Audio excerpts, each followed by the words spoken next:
नमस्कार मंडळी. तर आज आपल्याला नाशिकला जायचं होतं म्हणून पटकन तयारी केली आणि घरच्यांसोबत नाशिकला निघालो. तर मंडळी आम्ही निघालो आमच्या बस्त्याला, गाड़ी घेऊन निघालो रोशन भाऊंटेंची.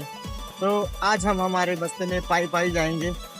ट्रैफिक देख सकते हो आप लोग, कितना गंदा ट्रैफिक लगा है. सावळ घाट गाड्यांची लाईन कुठपर्यंत गेली हे बघण्यासाठी आम्ही गाडीतून उतरलो आणि पायी पायी निघालो. ट्रॅफिक बघू शकता तुम्ही. आता आम्ही आमची गाडी वरती गेली.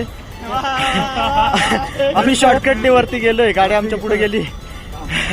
थोड्याच वेळात आम्ही नाशिकला पोहोचलो. तिथं गेल्यानंतर आपल्या मुलीकडचे सुद्धा नातेवाईक आले होते. सर्वजण तिथं बसले होते. मग म्हटलं आपण फ्रेश होऊन जाऊया, जेवण करून जाऊया मस्तपैकी. मग सर्वजण जेवायला बसले होते तिथं. तर मंडळी पोचलोय आता आम्ही. बस्त्याचं दुकान तिथे तिथं चाललोय. गाडी पार्किंग करायला जागा नाही, मग आता करूया ॲडजस्ट कुठेतरी. चला आता भेटूया. नंतर सर्व मंडळी एकत्र आले आणि शॉपिंगसाठी निघाली. शॉपिंगसाठी तर सर्वच पाहुणे दिसत होते, पण आमचे काय मॅडम दिसत नव्हते. नंतर